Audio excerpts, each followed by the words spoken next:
CIBL. De retour à CIBL. Ben oui, c'est ça, de retour à CIBL. On avait Jason et Valérie qui nous ont parlé de poésie. C'était très agréable. Et maintenant, j'ai avec moi en ligne Monsieur Louis Carmin. Bonjour. Bonjour, merci beaucoup de l'invitation. Ah, mais ça me fait plaisir. Tantôt, on pourra rejoindre également Éric C. Plamondon. Et dans les deux cas, vous avez écrit des recueils de nouvelles et je voulais parler avec vous de nouvelles, l'écriture de la nouvelle, la place des recueils de nouvelles dans notre paysage littéraire présentement québécois.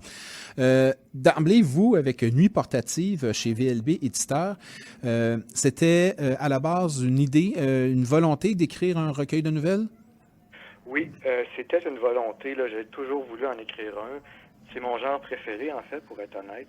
Euh, c'est simplement, j'avais pas le matériel pour, la nouvelle me venait pas. J'avais écrit 3 romans. Puis là, j'étais un peu fatigué du roman. Je sentais que j'avais comme 2 options qui s'ouvraient à moi pour changer un peu les choses, soit aller dans un côté plus roman expérimental, ce qui me semblait encore plus lourd, ou un côté plus léger qui me libérait un peu de certaines contraintes qui sont celles du roman, du côté de la nouvelle. Fait que j'ai décidé d'aller du côté de la nouvelle. Pour moi, ça répondait à 2 impératifs où j'étais rendu là, au niveau de l'écriture, c'est-à-dire un impératif très terre-à-terre au côté temporel. C'est un peu comme Carver disait, je me compare pas du tout à lui, il venait à son talent, mais on lui demandait pourquoi il écrivait de la nouvelle, il répondait, j'ai pas le temps d'écrire autre chose. Il y avait un peu de ça chez moi, je dois avouer. Mm-hmm. D'autre côté, il y a un côté tellement libérateur pour moi dans la nouvelle, tant au niveau du fond que de la forme. Il y a toute la tiraille d'un certain roman là, classique, là, j'exclus le nouveau roman, que je peux laisser tomber, puis laisser derrière moi, puis juste écrire l'histoire que je veux écrire, de la façon que je veux écrire. C'est intéressant parce que dans certains cas, on pourra en parler tantôt également, la nouvelle, le recueil de nouvelles peut être une porte d'entrée dans le milieu littéraire. Vous, dans votre cas, vous étiez déjà là, vous aviez déjà écrit des romans. Ça devient un peu, je dirais, comme une voie secondaire, une autre option, une autre façon de vous exprimer. Oui, carrément. Je pense que le terme clé pour moi, c'est vraiment libération. Mm-hmm. Dans la mesure, autant du fond que de la forme, dans la mesure où, au niveau du fond, dans une nouvelle, en tout cas, c'est mon opinion personnelle, il y a moins d'attente au niveau de l'histoire, simplement. Ça peut être quelque chose de très léger ou très ponctuel. Ça peut être souvent, même parfois, plus impressionniste. Il n'y a comme pas d'attente à ce niveau-là. Dans la nouvelle moderne, bien sûr qu'au 19e siècle, il y avait le côté coup de théâtre, là, puis il faut qu'il y ait un punch à la fin et tout ça. Oui. Peut-être un peu plus, surtout comme chez Maupassant, par exemple. Mm-hmm. Mais dans la nouvelle moderne, je trouve qu'il y a une liberté au niveau du fond. Et au niveau du style, justement, aussi, je viens de mentionner la fin pour moi. Le côté ouvert de la nouvelle, son côté flottant au niveau de la fin, m'attirait beaucoup. Il y avait déjà un peu ça dans mes romans, mais la nouvelle me permettait de le faire là, de façon, je dirais, plus aiguë. Oui, Ouais. effectivement, quand on lit votre recueil, on s'aperçoit que si la nouvelle a longtemps été considérée comme une écriture à contrainte, parce qu'il y a plusieurs conditions, la rapidité, la brièveté du texte, la fameuse fin qu'il faut ne pas anticiper et qui devrait être en queue de poisson comme on nous l'enseigne. Vous, dans votre cas, c'est un peu autre chose. Vous avez pris, et le terme libération, liberté est vraiment là, vous avez pris des largesses. Et c'est vraiment ça. Mais malgré tout, je pense que la contrainte, elle est dans le filon qui unit toutes ces nouvelles-là. Oui, en fait, c'est ça. Il y a des thématiques qui reviennent dans chacune des nouvelles, qui s'entrecroisent aussi un peu avec certains clins d'œil, certaines harmonies entre les nouvelles. Mais tu sais, c'est sûr que quand on regarde, par exemple, le 4e de couverture, on dit, bon, c'est des histoires de couple. À quelque part, oui, chaque nouvelle est une histoire de couple, mais le thème central, c'est pas le couple, c'est plus que le couple est générateur ou génère l'action ou la réaction de laquelle va découler le texte. Par exemple, dans le premier texte, un type se fait larguer, il va devenir obsessif par rapport à son ex, il va commencer à la voir un peu partout. Dans la deuxième nouvelle, c'est une jeune femme un peu solitaire qui aime ses héros de papier, ce qu'on appelle dans la nouvelle ses amants de papier en quelque sorte, dans les romans. Puis là, tout à coup, elle croit voir peut-être se matérialiser quelqu'un, un de ces héros-là, dans sa vie réelle. Elle va devenir un peu obsédée par lui, va être attirée dans son antre. Et vous voyez que j'utilise beaucoup le terme obsession. Dans le fond, les nouvelles, c'est beaucoup les nouvelles sur l'obsession. Oui. Chaque personnage de chaque nouvelle va être guidé par une obsession, puis la fin va être parfois quand même ouverte, peut-être avec un certain côté positif, parfois négatif aussi. Écrire un roman, c'est avoir un récit, une structure soutenue d'un début à l'autre. Écrire des nouvelles, c'est avoir plusieurs sujets, peut-être un peu simultanément. Est-ce que, et on va passer en pause bientôt, mais rapidement, est-ce que écrire ces nouvelles-là, pour vous, ça a été abordé de front plusieurs récits, ou vous les preniez un à la fois? Je les prenais vraiment un à la fois. Ces nouvelles-là, en fait, sont assez unies, mais l'écriture s'en est étalée entre des romans, entre des chapitres de romans, entre des passages de romans, sur peut-être 2 ans, 3 ans. Okay. C'est un petit livre, oui. D'accord. Donc, une à la fois, vraiment au compte-gouttes. Comme ça vous permettait vraiment à ce moment-là de compléter une nouvelle, de pouvoir passer à l'autre et peut-être justement de créer le lien entre chaque nouvelle. Exactement.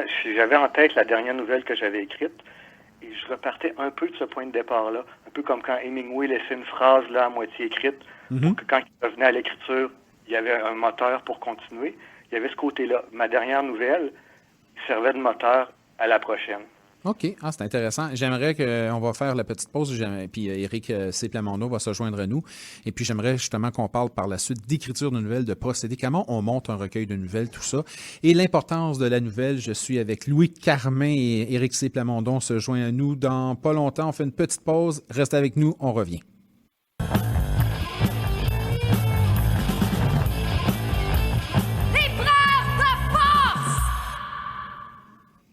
De retour à Libraire de Force sur CIBL 101,5, votre émission littéraire à Montréal. Je suis toujours avec M. Louis Carmin, toujours là? Oui. Et on a Éric C. Plamondon qui se joint à nous. Bonsoir, bonjour. Hey, c'est beau, je vous présente. Je sais pas, est-ce que vous connaissez? Non. Alors, je vous présente Éric C. Plamondon, Louis Carmin, Éric C. Plamondon. Les présentations sont faites. Mon nom est Marc Séviano. C'est moi qui vous accueille en studio, même si on est tout le monde divisé parce que vous êtes chacun de votre côté au téléphone. C'est pas grave, vous êtes là, c'est génial. On a déjà commencé la discussion et puis je veux d'emblée tous les deux vous mettre dans le bain. Que pensez-vous de la place de la nouvelle dans la littérature québécoise présentement? Éric C. Plamondon? La place, mais je pense... On se bat pour essayer de la ramener. Je considère qu'on a comme un bel historique de nouvelles dans les années 60, 70, avec Michel Tremblay, Yves Thériault, Roch Carrier. On avait des on pense aux contes pour buveurs attardés. Puis là, à un moment donné, c'est comme disparu. Oui. Puis, tu sais, c'est quand...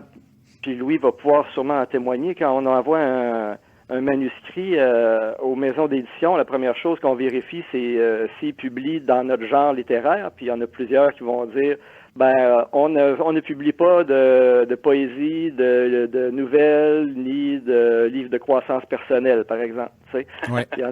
Puis pourtant, je trouve ça un peu étrange. Je comprends qu'une maison d'édition dit, moi, je veux m'orienter sur la littérature de fiction. Ça, c'est correct. Elle peut dire à ce moment-là, je ferai pas de poésie ou de croissance spirituelle.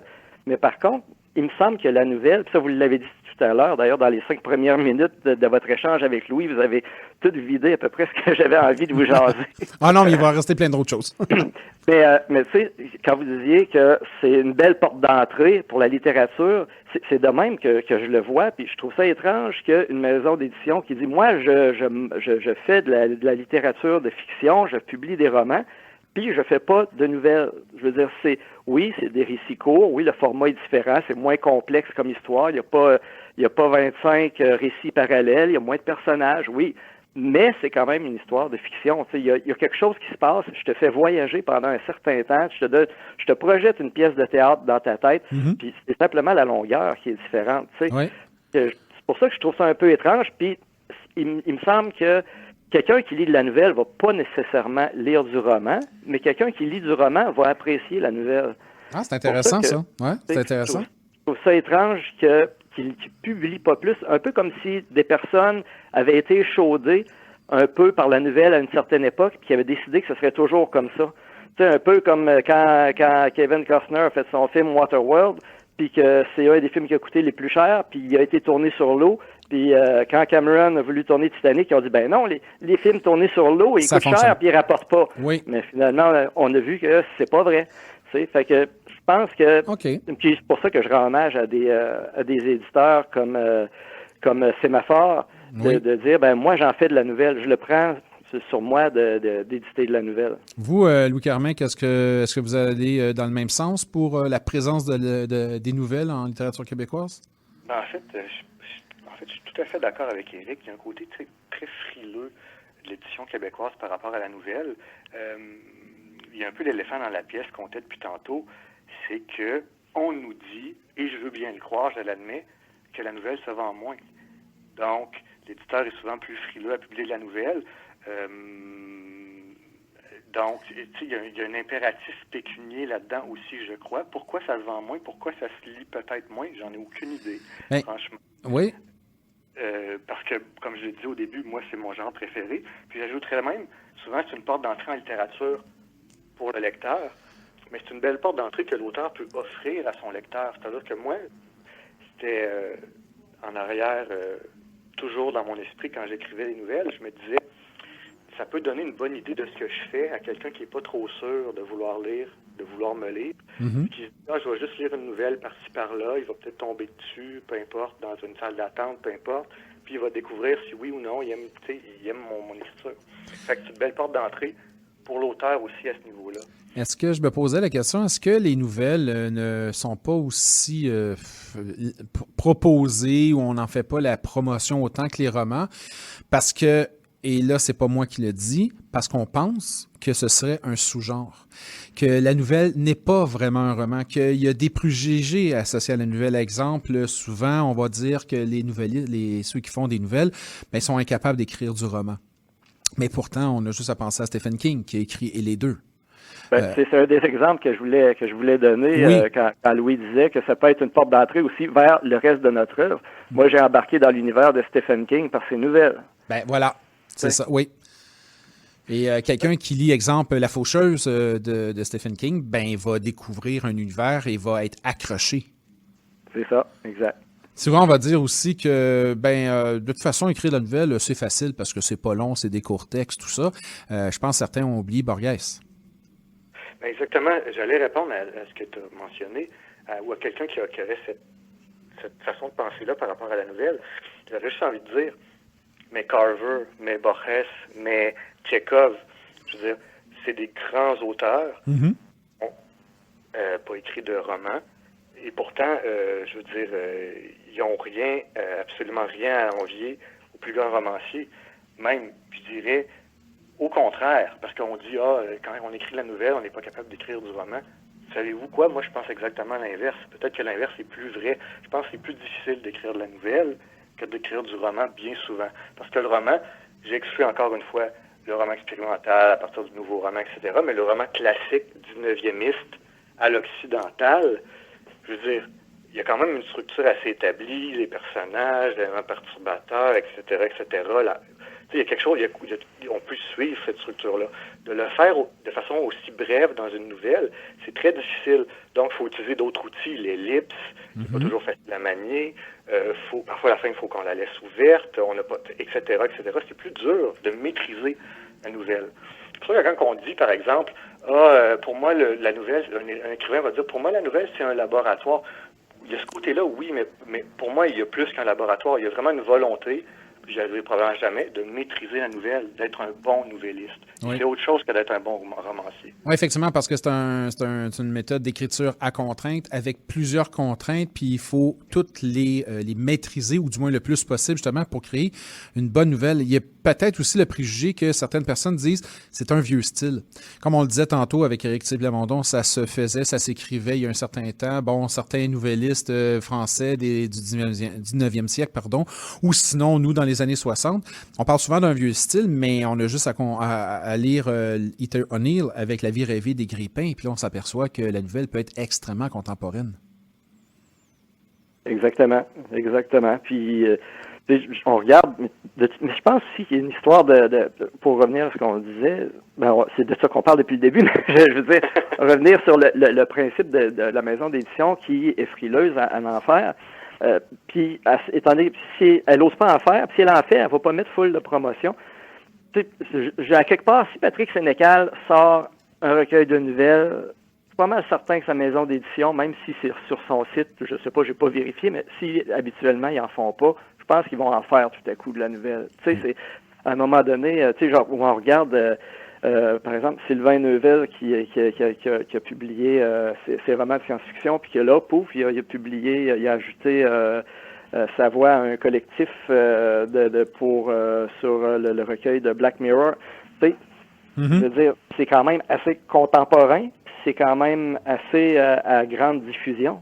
Tu sais, à quelque part, c'est pas. Fait que est-ce que la nouvelle, votre question, c'était la place de la nouvelle au Québec. Est-ce à dire qu'à ce moment-là, qu'il y a une différence entre la nouvelle au Québec versus la nouvelle ailleurs dans le monde? Ça, je sais pas. J'ai pas la réponse. Là. C'est moi qui pose la question. Oui, ben c'est ça qui est embêtant aussi parce que j'ai comme l'impression que pour plusieurs, et là on parle vraiment pour des auteurs qui n'osent pas en faire, pour les éditeurs qui ne veulent pas en éditer, pour les lecteurs qui ne veulent pas en lire, j'ai l'impression que pendant longtemps, ou encore aujourd'hui, les gens pensent que c'est un genre en survivance. Moi, je pense que c'est plutôt vrai, là, le côté genre secondaire, genre en survivance.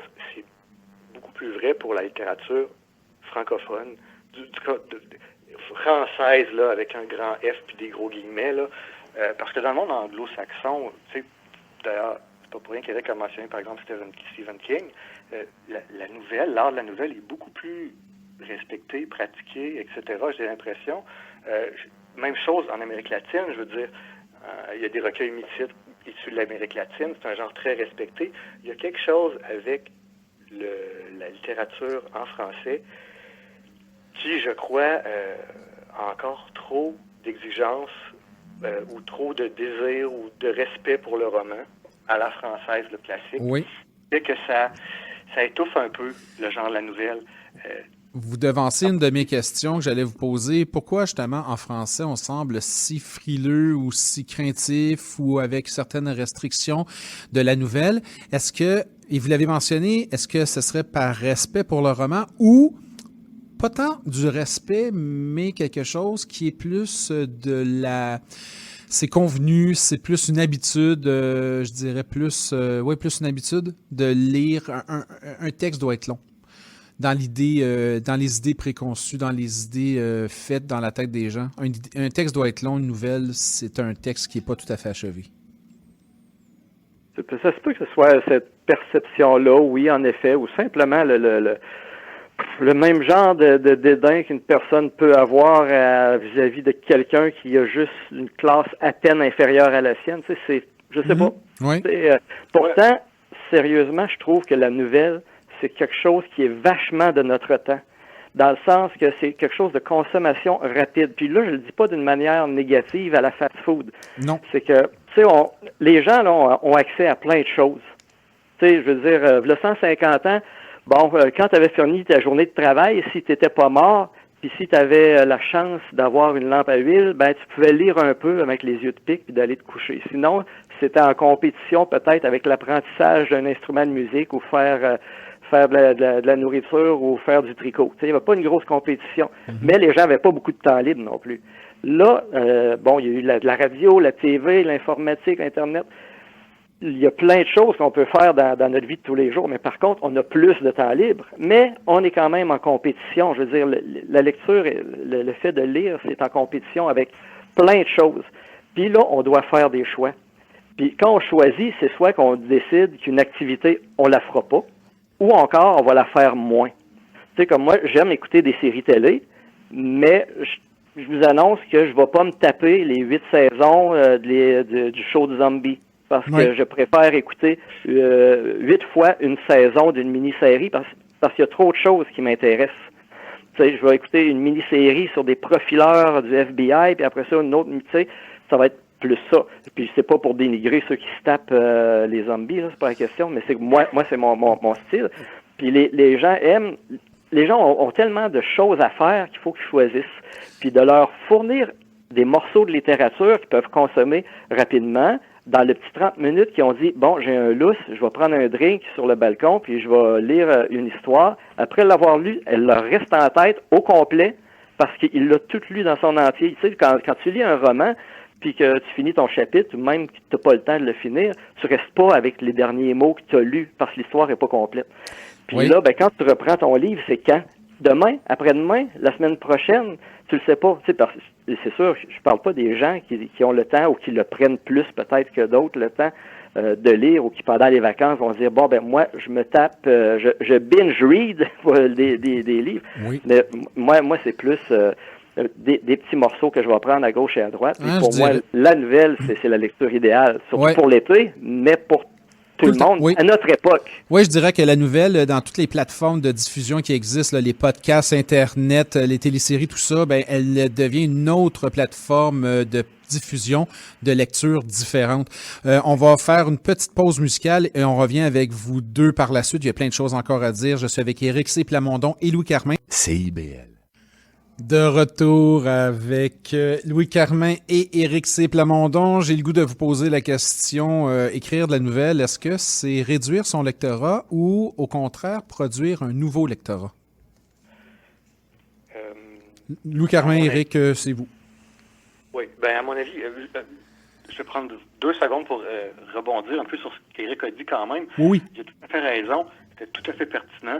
Puis, tu sais, je résumerai en disant que la meilleure arme, entre guillemets, de la littérature pour concurrencer Netflix, et j'adore Netflix en passant, j'écoute beaucoup trop de Netflix, mais quand même, la meilleure arme de la littérature, c'est probablement la nouvelle. Parce que, justement, je parlais de libération au début de l'auteur, mais il y a une libération du lecteur aussi, comme le touché en a parlé Éric un petit peu, c'est-à-dire que quand tu lis ta nouvelle, tu la finis, tu te couches, c'est réglé. Tu n'as pas le poids le lendemain de « Ah, faudrait bien que j'avance de 10 pages dans le roman. Ah, faudrait bien que je finisse ce roman de 557 pages qui est sur ma table depuis. » Tu sais, la nouvelle permet de libérer le lecteur. Il y a une légèreté, tu finis, tu vis l'émotion de la nouvelle, c'est réglé. Il y a le côté aussi, je pense, dans la littérature française, encore, la performance, le roman performance, le premier roman important. Il y a quelque chose de très... faut que ça pétarade, faut qu'il y ait des feux d'artifice. Puis la nouvelle, ça prête peut-être moins à ça. D'où, je crois, la raison pour laquelle elle est peut-être un petit peu négligée dans la littérature francophone. Maintenant, oui, je crois que ça amène des nouveaux lecteurs, la nouvelle. Des lecteurs qui t'auraient jamais lu avant, comme je le disais, ça permet d'être la porte d'entrée, puis Éric l'a mentionné aussi, vers l'œuvre d'un auteur. Tu sais, quelqu'un qui... moi, ça te branche pas, t'as pas vraiment envie de le lire, cet auteur-là. Ah, une nouvelle, je vais juste l'essayer. Puis finalement, tu découvres que tu aimes ça. Donc oui, je pense que ça peut amener un nouveau lectorat. Éric? Oui, moi je suis tout à fait d'accord. Puis Louis, je pense qu'on vient de donner quelques arguments de mise en marché aux éditeurs. Je veux dire, un éditeur éveillé qui écoute l'émission, il dit « Oui, bonne idée, je vais être le premier à mettre de l'avant la nouvelle comme étant la lecture in pour l'été, puis pour tout le monde qui manque de temps. Hey, genre, on pourrait imaginer une publicité. Hey, mon grand, t'as pas le temps de lire. Prends la nouvelle. Oui, lis de la nouvelle. Puis ça leur ouvrirait la porte à eux-mêmes, à leurs autres auteurs, puis à leur catalogue. Mais maintenant, moi, c'est mon premier que j'écris. Donc, évidemment, je pense qu'il va m'en donner plus que m'en enlever. Oui. Mais je pense, parce que Louis, il parlait de liberté tout à l'heure, puis c'est tellement ça, la nouvelle. Tu sais, quand tu écris un roman, il faut que tu gardes ton style d'un bout à l'autre. Tu sais, puis il faut que puis je suis sûr, j'ai jamais écrit un roman plein, donc mais j'imagine que ça se peut que tu aies un ton au début de ton roman, puis qu'à la fin, c'est plus le même ton. Tu sais, ça doit être assez difficile à gérer. Quand tu arrives dans la nouvelle, ben c'est plus facile de garder ton ton durant toute ta nouvelle. Puis en plus, ce qui est le fun, c'est que moi, j'ai 13 nouvelles puis dans mon recueil, puis il y en a pas une qui est du même genre, c'est pas la même structure, c'est pas bâti pareil, puis il y en a qui sont même pas écrits puis il y en a une qui c'est juste un récit descriptif. D'ailleurs, c'est ça le titre. Un Oui. récit descriptif. Il y en a un autre, que c'est au contraire, c'est juste des dialogues. Mais on s'en rend pas compte. Si tu dis à quelqu'un qui s'en rend pas, qui après la lecture, il va leur lire, il va dire, voyons, il y en a des descriptions, mais non, il y en a pas. C'est juste des gens qui se parlent ou quelqu'un qui entend à la radio. Ça, tu peux te permettre de le faire pour une nouvelle. Pour un livre au complet, ça serait peut-être plus difficile. Là. Ça serait plus un défi du genre de la disparition. Là. Mais quand même, on peut se permettre dans un petit texte de faire des tentatives, des essais littéraires. Puis c'est ça que surtout, c'est pas. Est-ce qu'on gagne des lecteurs ou qu'on n'en gagne pas? Je pense qu'on peut en gagner parce qu'on va aller chercher du monde qui t'aurait peut-être pas lu. Puis ceux qui te suivent, ils vont te lire pareil. De votre côté, Éric C. Plamondon, c'est des 13 histoires étranges, relativement plus courtes que du côté de vous, Louis Carmin, où il y a quand même des nouvelles qui sont un peu plus élaborées. Oui. Et là, je me posais la question, je me disais, est-ce que c'est le compromis entre la nouvelle et le roman, faire la quasi-novella? C'est-à-dire qu'il y a beaucoup d'idées, peut-être pas assez pour en faire un roman, puis on se dit, j'irai pas jusque-là parce que je veux pas étirer la sauce, mais j'en ai beaucoup, donc je vais étoffer une bonne nouvelle. Je vais répondre à la question en disant qu'en fait, c'est peut-être plus une tentative de ma part de me diriger ou une volonté de me diriger, de se diriger tranquillement, à pas de bébé, vers le silence. Dans la mesure où j'ai écrit des romans, je vais peut-être en réécrire un autre, qui sait, Oui. mais là, j'ai envie de réduire, j'ai envie d'aller vers le minimum. Puis là, je suis en premier processus d'élagage, si on veut, c'est mon premier recueil. J'essaie de pratiquer la nouvelle de plus en plus, d'être meilleur, d'en faire des nouvelles, mais idéalement, pour moi, les nouvelles seraient de plus en plus courtes. Là, c'est peut-être le côté hybride, parce que je sors tout frais du roman. J'ai encore des tics de romancier, peut-être. Il faut que je m'améliore à ce niveau-là. Par contre, il y a aussi le côté, vous avez raison, que il me semble que l'idée est bonne, ça serait bien de l'étoffer. Puis cet étoffage-là permet aussi de tisser les liens entre les nouvelles qui sont dans le recueil, parce que les nouvelles se répondent un peu thématiquement, mais aussi même au niveau des personnages, certains personnages qui s'entrecroisent légèrement. Puis si la nouvelle était trop courte, que de faire ça, ça aurait paru peut-être un peu trop lourd, la patte aurait été trop lourde. Donc c'est important pour moi quand même qu'il y ait un peu de touffu là-dedans. Puis je veux juste finir en disant, parce que c'est super important ce qu'Éric a dit quand il mentionnait, le roman, c'est dur de, mettons, suivre ton ton du début à la fin. La nouvelle, c'est plus facile. On touche à quelque chose de très important dans la nouvelle, je pense. C'est que vu que c'est court, vu que c'est restreint, on a l'illusion qu'on est capable d'atteindre quelque chose, je pense, en tant qu'écrivain dans la nouvelle. C'est la perfection. C'est-à-dire que dans un roman, même si on se fait à croire qu'on peut, puis la critique dit que c'est le cas, la perfection est impossible. Impossible dans un roman, c'est trop gros. Mais avec la nouvelle, je pense que j'y touche du bout des doigts. Puis je pense que même il y a certains écrivains, peut-être, qui y ont touché, comme Carver avec Cathedral, par exemple. Donc, la nouvelle est pour moi, en littérature, peut-être avec le poème, le seul genre où la possibilité d'atteindre une certaine perfection est possible. Pour moi, c'est ça l'attrait fondamental de la nouvelle, autant pour l'écrivain que pour le lecteur.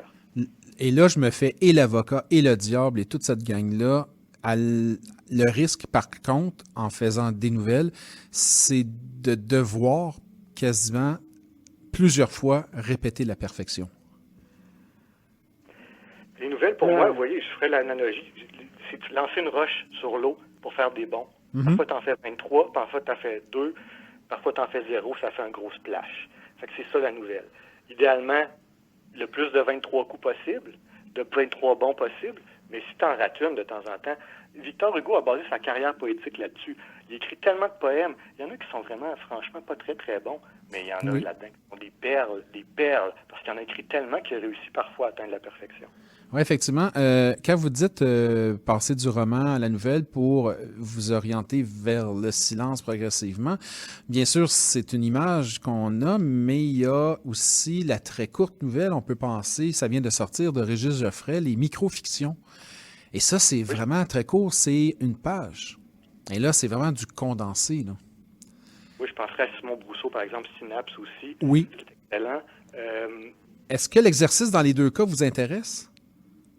Je vais laisser Éric y aller parce que Ben, j'ai aucune idée. Moi, je vais dire que oui, parce que j'en ai mis sur mon site, tant qu'à être dans la plug, ericplamondon.com. Ben oui. J'ai une section nouveaux textes dans laquelle j'ai une petite section qui s'appelle Fraction de temps, dans laquelle j'ai écrit des micro-récits. D'accord. Puis c'est juste quelques lignes. Puis ma ligne que je me suis donnée, c'est comme, je l'appelle fraction de temps parce que c'est comme un snapshot d'une situation qui aurait pu se produire à quelque part dans l'histoire. Oui. Puis, en tout cas, là, j'en ai juste 3 décrites. Je les ai écrits à un moment donné dans un intervalle où j'avais pas besoin de travailler sur mon livre. J'ai écrit ça, puis j'ai publié ça sur mon site. Puis, tu sais, je trouve ça le fun. C'est plus, je publierais pas un livre avec ça, c'est pour ça que je les ai mis sur mon site. C'est des choses peut-être même qui pourraient se tweeter, je dirais, à la limite. Puis, est-ce que mais tu sais, faire un livre avec ça, pourquoi pas aussi en même temps? Oui. Je verrais très bien, là, tout à coup, un livre-objet avec ça, là, en alliant de la photo avec ça, puis quelque chose. En tout cas, là, mes idées partent, là, mais ça, c'est un autre sujet. Est-ce que écrire de la nouvelle parce que il y en a plus, parce qu'il y en a 13, parce qu'il y en a 10, parce que des fois, il y en a juste 5, il y en a juste 6, mais il y en a plus qu'un seul roman. Est-ce que ça, comment je pourrais dire, ça oblige l'auteur, l'autrice à se renouveler plus fréquemment? Est-ce que c'est exigeant au niveau de la réflexion, de la créativité? Parce que là, vous n'avez pas un sujet de roman sur lequel vous pouvez vous étendre pendant 200-300 pages, mais vous avez plusieurs sujets, un après l'autre. Il faut que ce soit varié. Est-ce qu'au niveau de la créativité, c'est plus exigeant selon vous? Tu parles là. Mettons, je vais prendre le micro. Non, j'ai pas l'expérience de roman, fait que je peux pas en parler. Je vais laisser Louis terminer. Vous, Louis, de votre côté?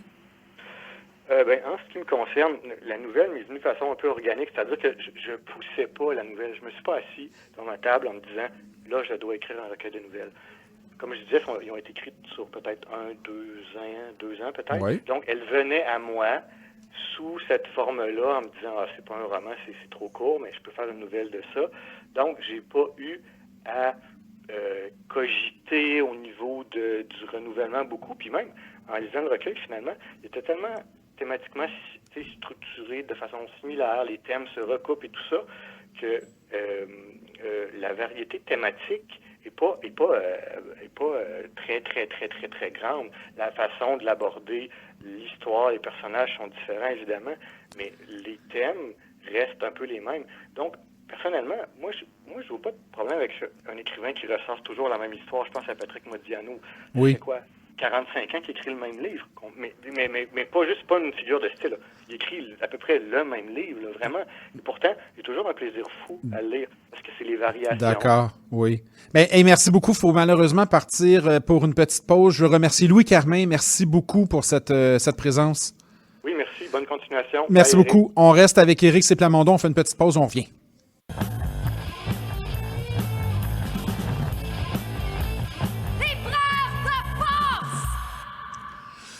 De retour à Libraire de Force avec Éric C. Plamondon, toujours là? Oui.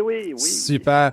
On a eu la chance de parler avec Louis Carmin en première partie d'entrevue. On a discuté, nous trois, sur la nouvelle, tout ça. Je voulais parler un peu de votre recueil parce que là, on a 13 histoires étranges. Vous avez décidé de vraiment répartir les nouvelles. En fait, d'écrire des nouvelles... je dirais quelque part en jouant sur le statut de la nouvelle parce que vous trompez le lecteur dans son attente de la surprise. À quelque part, vous essayez de rejouer un peu le jeu de la nouvelle en la twistant. Ça, est-ce que, en se disant, je vais essayer, en fait, je vais apporter la nouvelle à un autre niveau, une autre dimension ou la transformer. Est-ce que ça, c'est un exercice d'écriture qui est exigeant? Je dirais que c'est venu assez naturel. J'ai toujours aimé les nouvelles de type à chute. Mm-hmm. Et je pense que je peux dire que mon recueil, il est à chute puis il l'est pas. Oui. Okay. C'est pas le vieux à chute, si on peut dire. Ce qui se faisait avant. Est-ce que c'est du renouveau? Je me sens pas la prétention de dire que c'est un renouveau.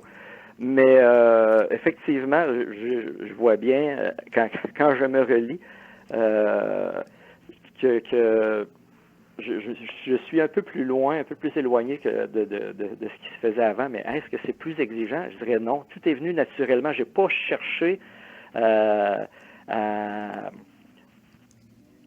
faire des punchs moins, pas des punchs moins punchés, mais tu sais, quand le coup de tambour à la fin, là, Oui.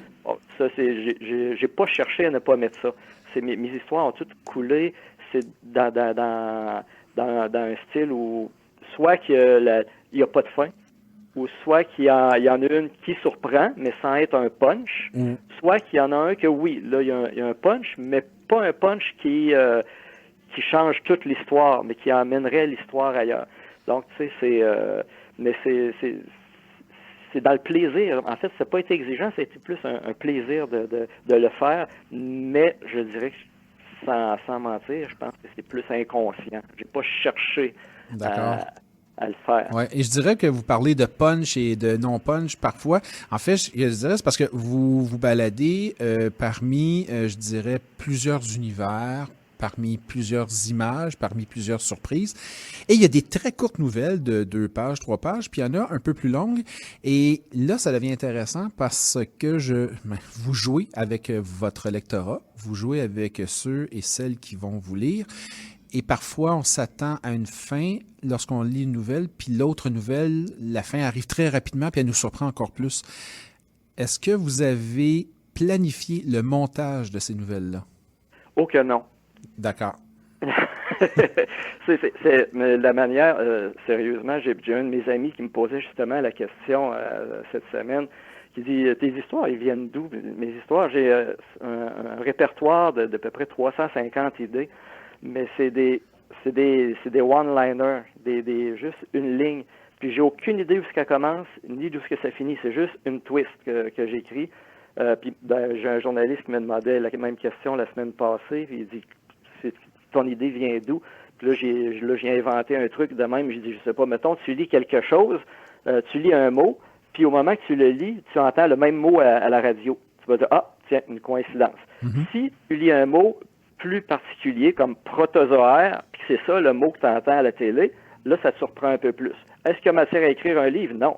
Mais par contre, si la personne, ça fait 15 fois que ça y fait ça dans sa journée, ça y tape ses nerfs, elle sort à l'extérieur, puis même quand elle lit dehors, les personnes qui prennent une marche avec la poussette, ils se parlent, puis quand il lit un mot, la personne parle, puis c'est le mot qu'il est en train de lire. Le phénomène se reproduit plusieurs fois dans la journée. Ah, j'ai écrit un one-liner. D'ailleurs, après en avoir parlé avec le journaliste, j'ai écrit mon idée.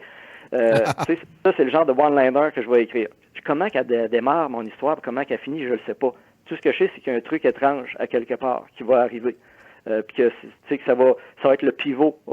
C'est ça qui va être le pivot de l'histoire, mais qui vont être les personnages, comment ça va être structuré. Le pivot arrive-tu au début, au milieu, à la fin? J'ai aucune idée. J'ai aucune idée. J'aurais envie de dire que je fais le même voyage que va faire le lecteur, mais sur plusieurs semaines pendant que je l'écris. Là, mais je suis aussi surpris que lui, mettons, à la fin. Ah, tiens donc. Ce que je me disais également, c'est que lorsque... souvent, on parle avec des romanciers, la notion du roman où on dit « Oui, mais je me suis beaucoup réécrit, puis bon, c'était long, la relecture, la réécriture, mon manuscrit, j'ai repassé à travers 12 fois. » Les gens, peut-être encore une fois, dans les préjugés, vont se dire « Ah, ben, une nouvelle, c'est court, j'imagine que les auteurs réécrivent pas la nouvelle 12 fois. » Est-ce que c'est vrai, ça? Non. Non, c'est pas vrai. On se réécrit, on se relit. Oui. Avant de l'envoyer à des éditeurs, la première fois, on le refait, puis on se relit, puis là, on prend une pause, on replonge dedans dans des histoires qu'on n'avait pas relues depuis un bout, puis là, on dit « Ouais, pas certain. » Là, on change, puis là, évidemment, comme tout le monde, on peut gosser pendant une soirée de temps sur un paragraphe. Puis, mais un coup que c'est fini, on dit « Wow, je pense que là, j'ai quelque chose d'assez bon pour envoyer chez un éditeur. » Puis là, tu as un éditeur qui dit « Oui. » Puis quand il dit « Oui », ça veut pas dire que ton travail est parfait. Ça veut juste dire qu'il est suffisamment bon pour avoir un certain potentiel, à condition de retravailler encore le double dessus. Oui. Puis c'est ça qui a été fait. Tu sais, c'est l'idée, puis c'est pas de transformer le texte, c'est simplement de l'amener plus loin, tu sais, de l'amener là où ce qui mérite d'aller. Surtout que moi, bon, j'ai pas étudié en littérature, là. J'ai étudié en communication, j'ai travaillé en communication, je travaille en informatique, mais j'ai pas étudié en littérature. Donc, des gens ferrés en littérature qui peuvent m'aider à sabler les coins, puis à faire du... Tu sais, quand même, mon matériel, il était reconnu assez bon pour être publié, mais ça ne veut pas dire que c'est parfait, puis il a fallu retravailler pas mal. Oui, ça demande pas moins de travail. Si tu as écrit un roman de 190 pages ou un recueil de nouvelles de 190 pages, tu vas retravailler autant l'un que l'autre, puis peut-être même plus les nouvelles que le roman, parce que, comme je disais, toutes mes nouvelles ont toutes des formats, des structures différentes. Oui, puis peut-être en même temps, quelque part, moins de place à l'erreur parce que dans un roman de 300 pages, quelques pages ici et là, on va dire un petit peu moins soutenu. Bon, ça peut passer, tout ça. Mais dans une nouvelle, on peut pas se permettre, là, sur une nouvelle de 10 pages, d'avoir 5 pages qui s'étirent.